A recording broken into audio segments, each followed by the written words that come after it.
You will fail at some point in your life. Accept it. You will lose. It's the only way to learn. You have to fail. Failure is a part of the process to becoming successful. Failure gives you two choices. You stay down or you get up. It's about how hard you can get hit and keep moving forward. How much you can take and keep moving forward. You can't let your failures define you. You have to let your failures teach you. And no matter what happens to you, it ain't over. It ain't over. Ain't no such a thing as over. Always keep going. Always. And I've come to find out is that, no matter what happens, the storm eventually ends. And when the storm does end, you want to make sure that you're ready. Welcome back to Last Stop Recovery. My name is Jay. My sobriety date is August 15th, 2017. And I'm Chelsea. My clean day is February 13th, 2019. How are you today, Chelsea? We're both on fire today. Fire! Yeah. We both woke up and chose violence. Uh-huh. We did. Yeah. We had made some plans yesterday after a meeting, and then those kind of got a little bit ruined. And then Jay got mad at me. Yep. Threw me down a spiral of very disappointed, angry. The podcast is coming to an end. This is our farewell video. Fuck Chelsea and everybody in my life. This sucks.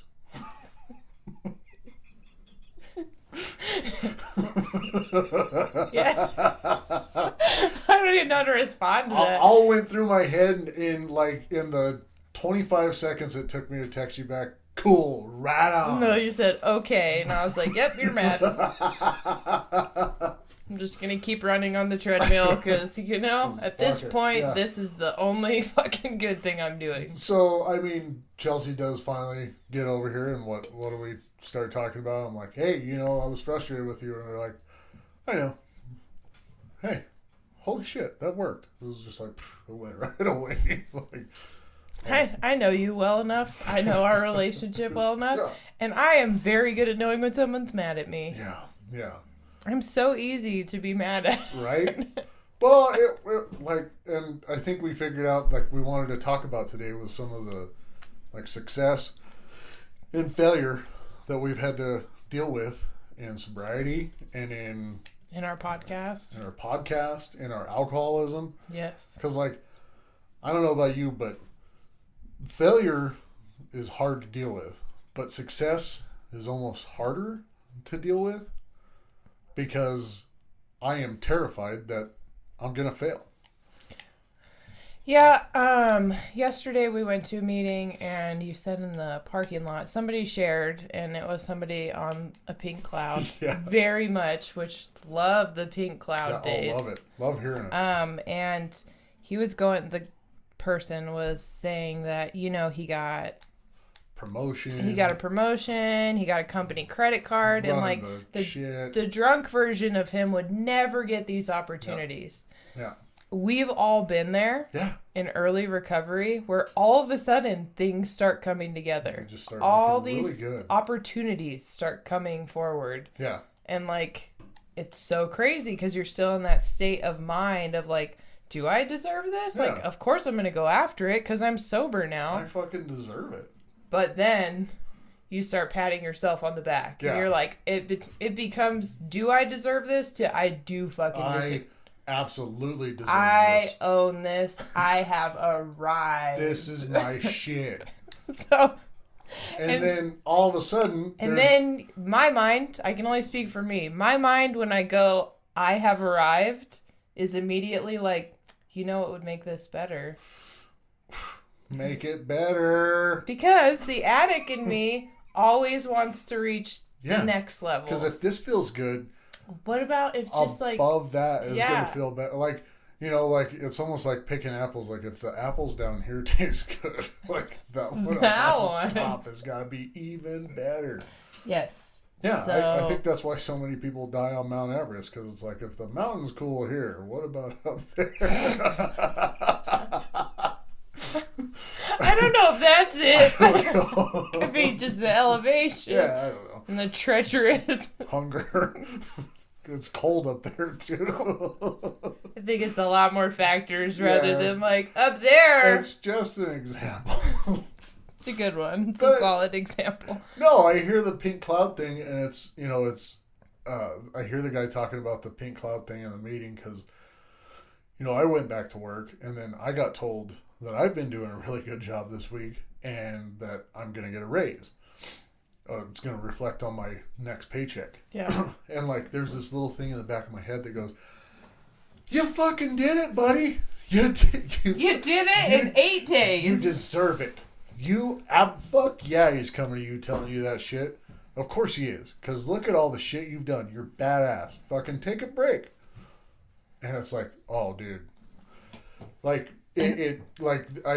got so much program and everything in my head that I was like, this is fucking scary. Because, where's that? Because when I had my other job with the county, everything was going really good. Yeah. And I was talking about it a lot. I was like, these kids need my help. And it was like, they love me there. I am such a gift. The fucking day they fired me, they were like, we're going to promote you. You're going to be doing transport. You're awesome. We love you. Everybody loves you here, Jay.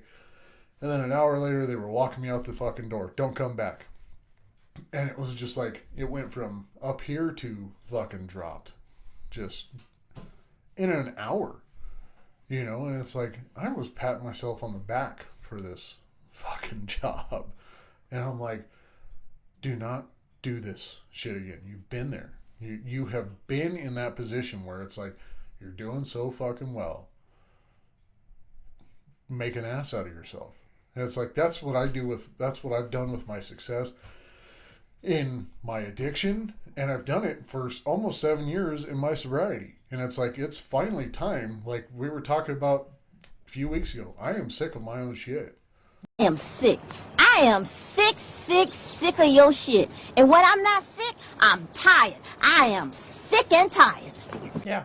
So You can be sick of your own shit, even in recovery. even in recovery. So, and it's good to acknowledge, hey, I see where my brain's going, and I know what we do at this point. I know that as soon as somebody pats me on the back, and I pat myself on the back, my head, I'm like, cool, now I can fuck up. Yep. What can I get away with? What shortcuts can I yeah. and it's just, if you know that about yourself, the only way to get through it is to actively do something different. Yeah. Because it's just another share yesterday talked about, and I piggybacked off of it, of doing the right thing in recovery, especially in the beginning, feels so weird. Yeah. Because you have so much experience doing the wrong thing. Well, there's such a low bar to set in early recovery. It's like the basic things is stay sober and do the right thing. Do the next right thing. Yeah. Don't steal from your mom. Don't pawn your grandma's jewels. Yeah, it's like trying to become a better driver. It's like stop at the stop sign when nobody's at the stop sign. Because that's why it's there. Because that's why it's there. Well, and that also feeds into, you still need to be a good person even when no one's watching. Right. The only way that you actually are a good person is if you do these things when no one's watching. Yeah. If you're still a piece of shit when no one's watching, eventually it's going to bleed over into times people are. You're like the guy that's sitting at the stoplight in traffic throwing his fucking trash out the window. Oh my gosh. That's like, man, that guy is everywhere. That's my son does this fun thing that he eats things in the car, which number one, he's not supposed to in the new car because we have leather and kids are nice messy. But he'll wait until we're at the busiest stoplight and roll down his window a teeny tiny bit, like this much, and throw his trash out. Oh my God. Which means I have to put the car in park and run around it like a little chicken and pick up the piece of trash and then get back in the car. He thinks it's the funniest thing ever. Yeah. It's not, but I don't want to be that asshole. But also your son's got stuff going on. It's not like he's a regular everyday guy just going, he's autistic right. and he has chronic ADHD. Yeah. But also, he's mine. And people are unaware that they're like, if they have autism, they just have like some sub personality. No, bro, they're you. They're still you and whoever you made that kid with. So they're you and that person squished together. Right. Well, guess what? Me and that person squished together. Are we assholes? Yeah. Okay, but I'm an asshole in recovery. Yeah. Because I'm actually a lot nicer than people. I'm a recovering asshole. Yeah. You're in the beginning phases. I'm really trying. I feel like I'm mid-tier. Yeah. Because I'm pretty nice all the time. But, I mean, the biggest thing, I guess, like with failure and success, like we even touched on, like, the failure and success of this podcast.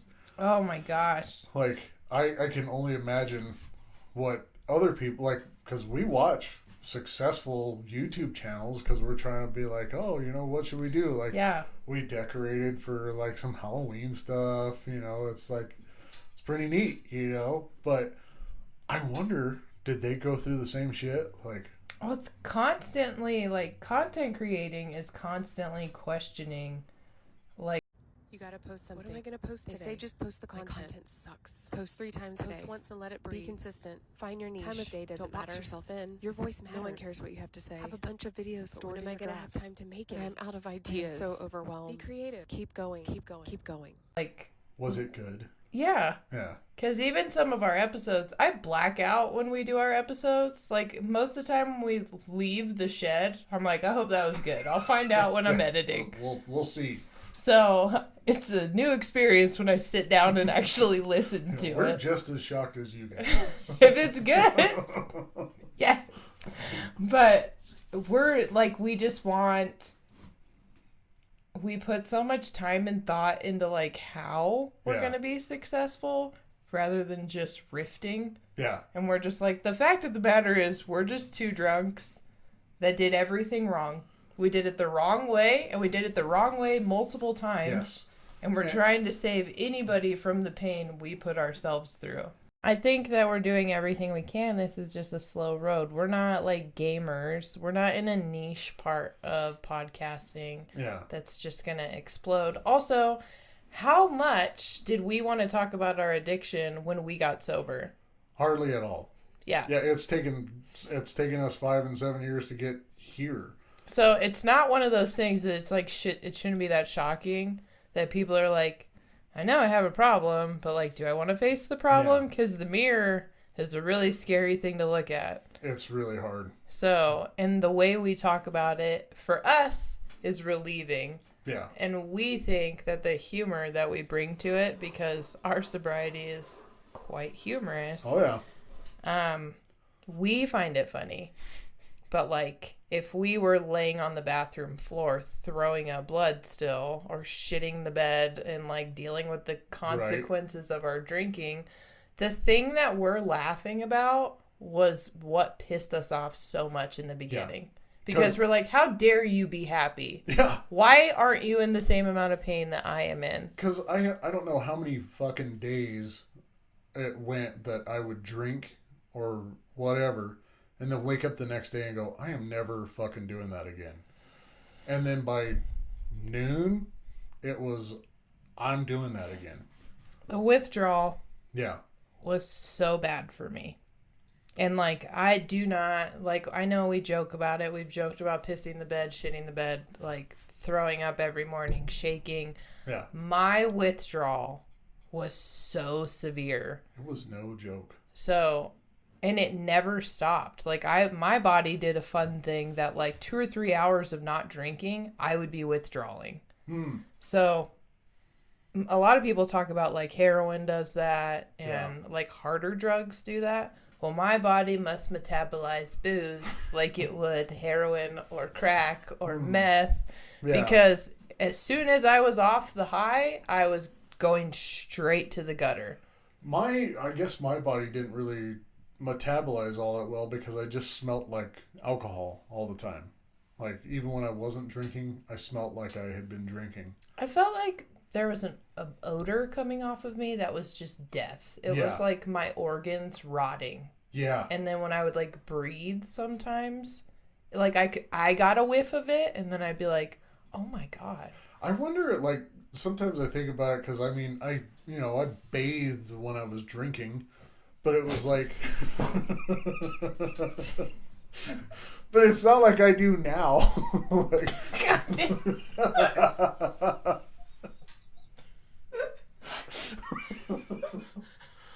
Cool. I mean, I didn't bathe while I was drinking. It's just the way you said that. It's fine. But yeah, I mean, like, I sometimes feel like I just smell bad now. And it's like, was that because of all the years of alcoholism that I actually did smell bad? I feel like a water balloon just hit me. I showered when I was drinking. Good for you. Well, now you know how funny it is. I know. I too. I bathed. Also. But like, yeah, a lot of times at the end bathing was necessary because of the amount of other body things going on. Yeah. So. Yeah, I know. There were so many mornings that the kids were potty training and stuff, and I'd have to strip all of our beds. I'd be like, cool, we all pissed the bed last night. And it's funny to talk about now, but like it's really sad at the same time. So I'm like, I peed the bed as much as my 3-year-old. Oh, God. And that's super fun. Also, thank God they weren't older, because if like Kai was a little bit older, at some point she would have been like, why is mommy pee the bed? Why does mommy do? And it's like that's such a fucking failure too. Like, yeah.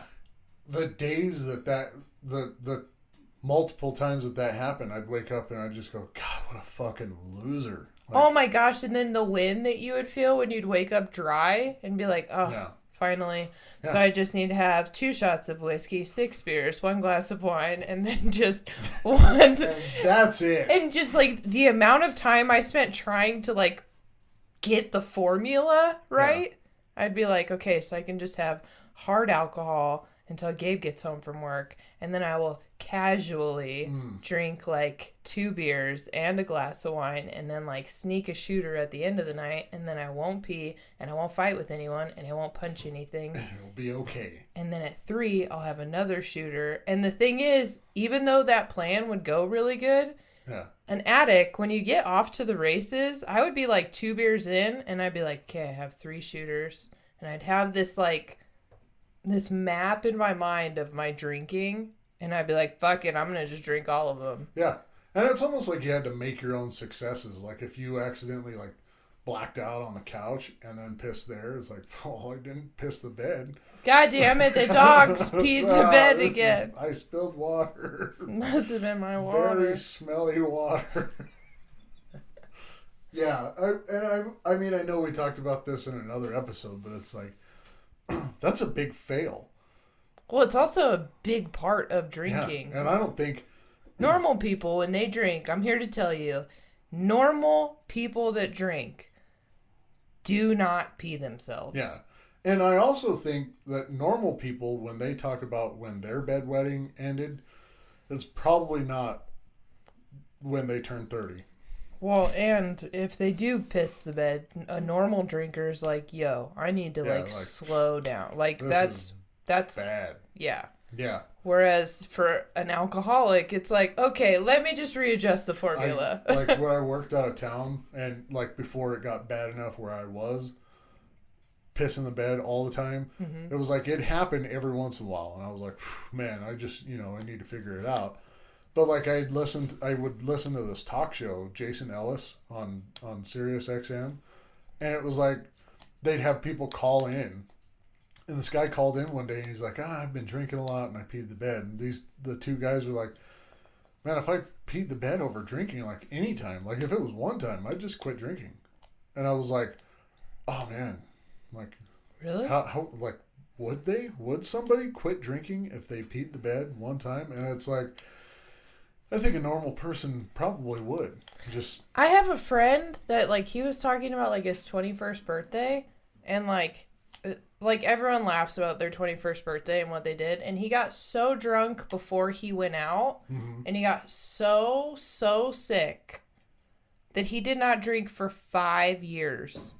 Wow. And I was like, man, I got so Yeah. sick from the very first time alcohol was in my body. I projectile vomited for years. And then I wanted to do it again. Yeah, and I was Right just away. like, that's so, like, I would be such a different person if, like, at some point I got so sick Yeah.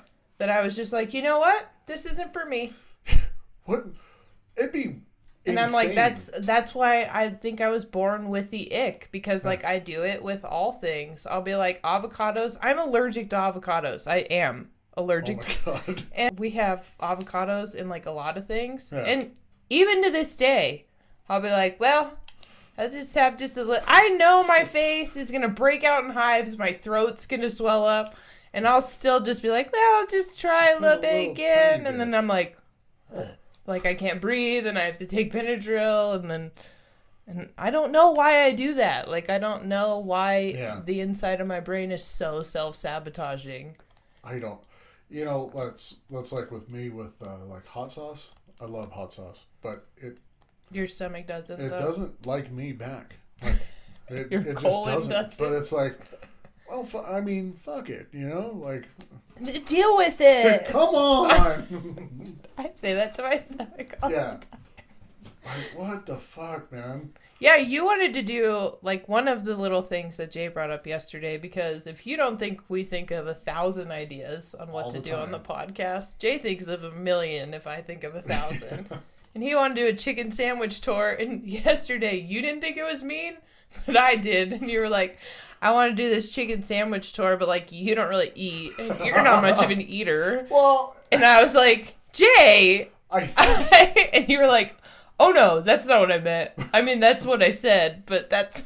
Well, I think you don't eat like I do. Like 5 Big Macs? Yeah, No. I think you don't, like... I was watching, like, Papa Meat. I think we could tag him in this, because I'm, like, building inspiration from that guy, because... Because Jay's only watched Papa Meat. For, like, 2 weeks now.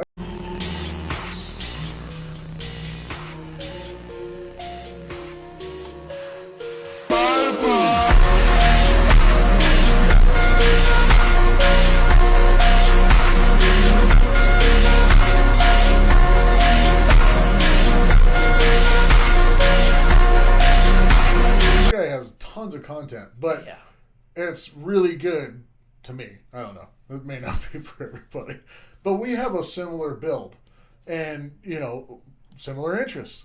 But it's like he did a chicken sandwich tour and like frozen pizza tour and all this other stuff. And it's like he had a bite of a chicken sandwich. And I'm like, would I just make myself sick on chicken sandwiches? Like, would this just be supersize me too? I've never had a bite of a cheeseburger. Not Me once. either. Yeah. I don't know many things I've had a bite of. I've never, like, if you can tell if I didn't like the food, if I didn't finish it, yeah. Yeah, and you can tell if I really didn't like it, like, I won't get up and have seconds. Yeah. Like, even just a little bit, you know. So, yeah, I mean, I didn't mean, like, you don't really eat. I meant, like, you don't eat like a fucking psychopath. Okay, well, body type wise, there's no way someone my size could eat the thing. You'd be surprised. I mean, there's competitive eaters out there. I think I could be a competitive eater, but I remember I worked with this guy who was a really big dude, and he did this like burger challenge at this place in North Dakota, and the waitress came by and she was like, "That's just disgusting."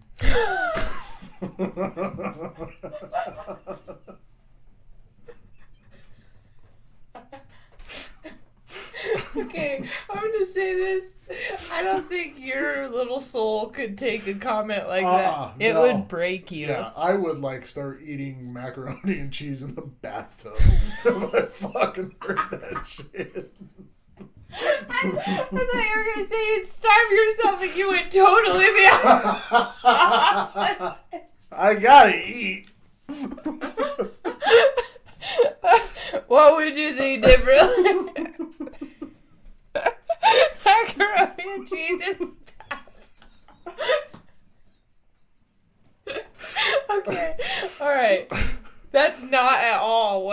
you're gonna go with. I don't know. If someone said that's disgusting, the level of gross eating macaroni and cheese in the bathtub is such a different level of gross. Don't eat in the bath. No. So thank God nobody said I'm gross when I'm eating yet. Your poor bathroom. Yeah, because I might have to be carried out of my house like fucking Gilbert Grape or something. No. I'm not recording this podcast in your bathroom or while you lay in bed. Oh, that'd be awful. So, we're not doing that. No, we're not going to do that. I promise I won't get fatter.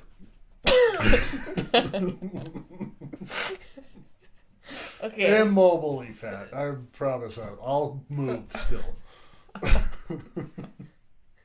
You're welcome. That's for me. That's for everybody. You're welcome. I don't know. I do not want to be on an episode of My 600-Pound Life. You talk about that show so much. Just God. Randomly, you just bring it into, you're like, or I'll be on My 600-Pound Life. I know that show does the wrong thing to me because I'll watch some of those people eat. They're like having, a couple Papa John's pizzas and then... Like multiple? Yeah, like for breakfast. And they're like, yeah.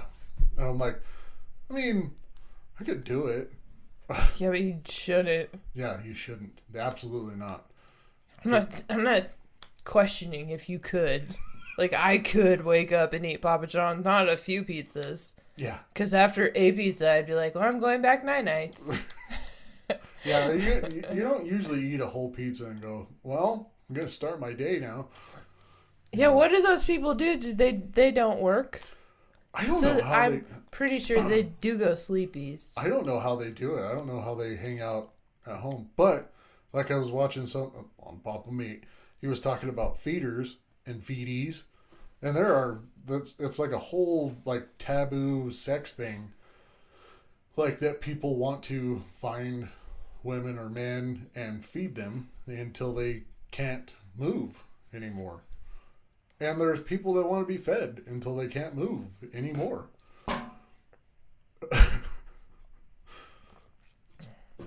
Not even joking. I hate the level of visual my brain is. It is awful. Because, right I think that's one of the other reasons why I would love someone to feed me, but not to the point of immobility. Like, I don't think I could get there. Like, I look at myself now and I'm like, bro, you're. So it's like a kink? Yeah. There's people that find, very large folks attractive. Well, I know that. Good on them. I know that. Yeah. Dude, weight is such a fucking thing. People think because I'm tiny, it's like you don't win on either scale. Yeah. Like if I was thicker, then people would talk shit. The fact that I'm tiny, people talk shit. Well, we don't live in a healthy society in general when it comes to food and our relationships with food. That's another fail and win. And our relationships with health. Yeah. Like in general. Yeah. So it's not very good because like even me, like if I order something small, like I'll hear what do you want, a diet? Like, motherfucker, maybe I should be. Like, see, and then like if I order something big, then people will say the same thing. You're Like not gonna finish you that. need to eat that. Eat that. And like it's one of those things that I'm like, yo, don't like. It's just uncomfortable. I don't feel why. I don't see why people feel the need to comment ever. Like, yo, just eat because I want you alive. Don't eat too much because I want you alive. Sustain yourself. Yeah. So that I can see you tomorrow, And don't eat macaroni and cheese in the bathtub. Don't do it. Don't do that. I feel like you've done that and no. like that's a low. You know what? I've just eaten I've just eaten my feelings sometimes. A lot of times. It's not a daily thing, but it's happened. I've eaten my feelings. Yeah. The other day, we're stuck in traffic, and I've been going through a hard time. Yeah. In general. That I haven't really discussed. And I'm lactose intolerant, and Bubba really wanted McDonald's. I got 2 McFlurries with both my kids in the car for myself and ate both of them in traffic just because I had reached such like a painful point inside of my mind. Right. And I knew for a fact that the McFlurries were not going to be a good choice because I can't handle dairy and my stomach doesn't process it. And I did it anyway because I was just desperate not to feel the way that I was feeling. Well, and like, could I have called someone? Should I have called someone and just been like, hey, this is what's going on in my head? Maybe. Yeah, probably. Would I have still gotten the McFlurry? Probably not if I was willing to talk about it.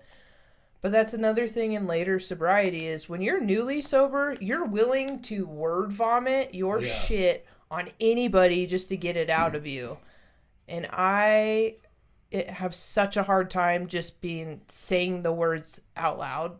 I'm not okay. Well, and we were talking about that before we started recording. It's like all of a sudden now I feel like I'm going to be a burden, like explaining my problems. Because it's like, I feel like at 7 years sober, it's like, I should have this shit figured out by now.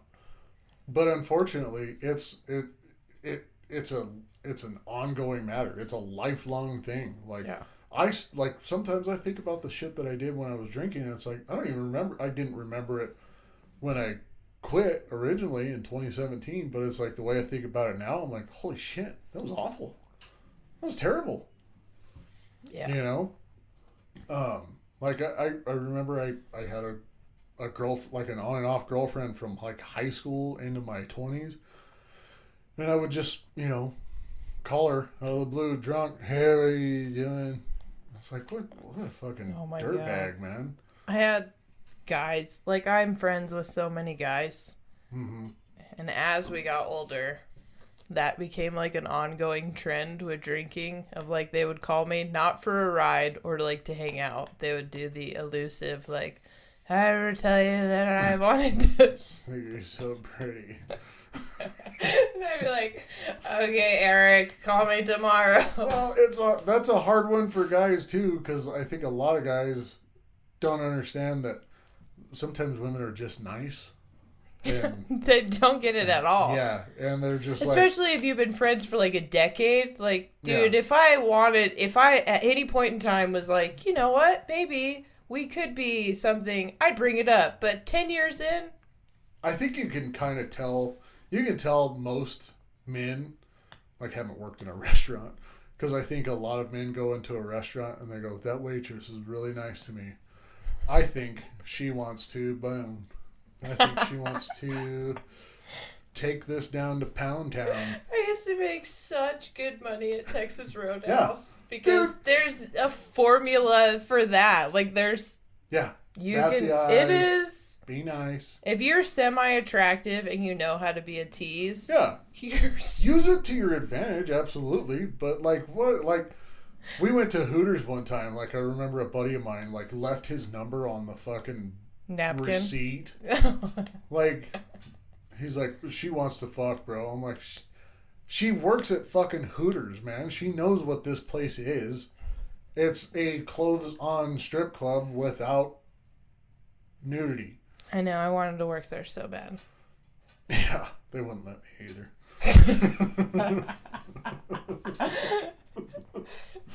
And I got the tatas, baby.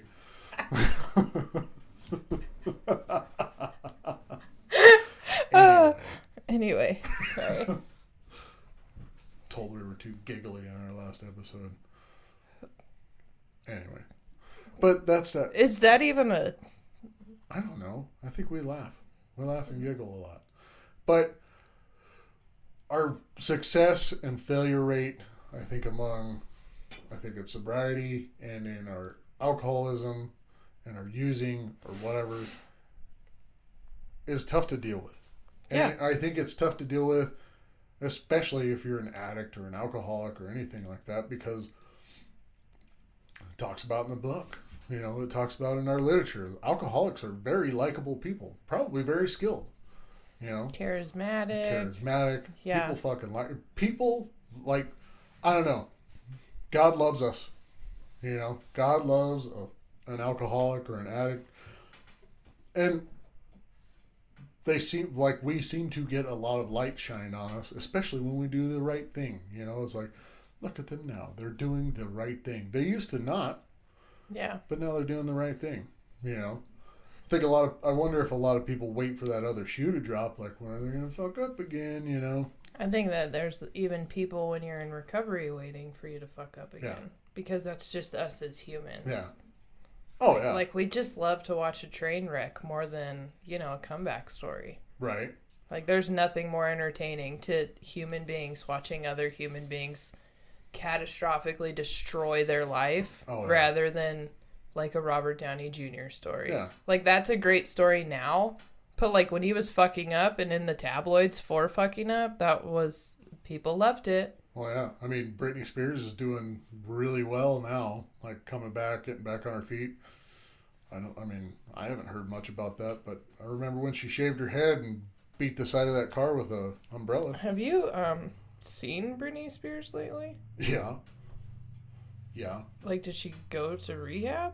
Like recently? Because the videos I've seen, she's I wouldn't say she's doing well. She's off of her conservatorship.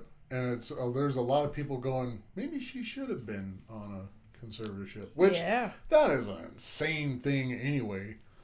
Conservatorships, you just kind of... Our society is what created the Britney Spears and, like, Amanda Bynes. And, like, the one that I think went from really struggling to a lot better was Lindsay Lohan. Yeah. She's doing doing fantastic. great. Yeah. And, like, I used to not like Paris Hilton when I was, like, way younger, when she was super popular. Yeah. But, like, she seems to be thriving now, and she gets involved in, like, good causes. And she went to one of those, like, camps. I watched the documentary. That's fucking crazy. The private schools. Yeah. But, I mean, everybody loves a success story, but I think, everybody wants to see a downfall. They love to watch a train wreck. Yeah. So, I mean, I think that's what we're talking about here is, like, how do you keep that train on the rails? Well, and once you get into, like, we've been in recovery for long enough, if you have 2 weeks sober and you go out and drink, your life's going to get shitty. I'm here to tell you, if you have multiple years sober, like 5 or 7, and I go out and drink, the level of atomic bomb that I'm going to throw on top of my life will be bigger than it's ever been. Because boy, do I know how to fuck things up. And sometimes I wonder about that. Like, is that kind of where that success failure kind of comes in? Like, I feel like I've been successful at staying sober. Yeah. I don't know about how well I've done my sobriety because I continue to have to learn new lessons, like not be a dick, not freaking get so proud and pompous about my accomplishments or what little accomplishments. Keep your ego. Keep my ego in check. Stay humble. And not get so angry when I'm disappointed in other people. But that's like, what would it be like, honestly, if I went back to it again? It wouldn't be good. If you are this much of a dick 7 years in, I honestly cannot imagine what it'd be like if we put a 6-pack in you. Because like, it's hard for you sometimes, number one, to be nice. Yes. And it's hard for you to realize that, that you're not the only heartbeat in a room. Yeah. That matters. It's weird that it's hard for me to be nice because I think I'm nice, but a lot of times it's just like, it is tough. It's tough for the first thing to come out of my mouth to be a nice thing. Yep. I know. I don't know why. I don't know You're why. working on it, which is a good thing. Yeah. But it has taken 7 years of me being like, maybe just don't be a dick right off the bat. That's just every single day.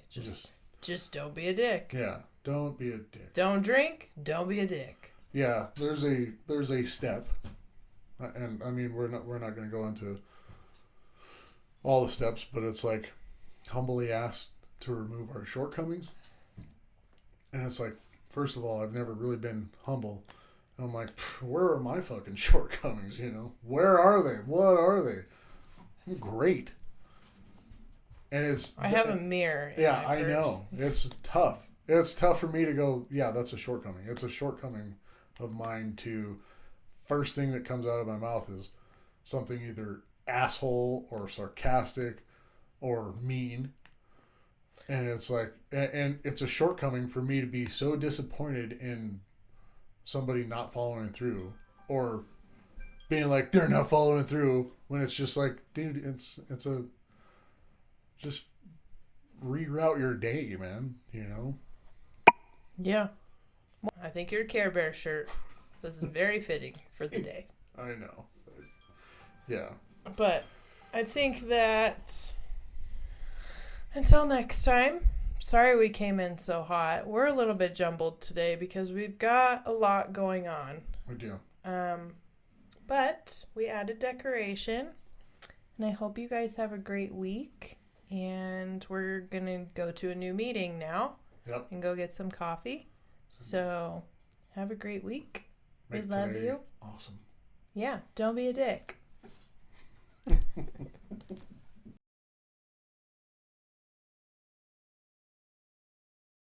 And then on April 23rd, he made a call to Santa Cruz police to confess his crimes. So at first, they didn't believe him because they knew him as Big Ed. Remember I said like they hung out at the bar and stuff and he became friends with all of them? So now Ed was calling them and saying, I'm the one that like killed all these people. They couldn't believe him. But he did confess, and he turned himself into the police, who then handed him over to Santa Cruz Police Department. And then during interrogation, he led police officers and investigators to all the evidence they needed to prove that he was in fact the co-ed killer.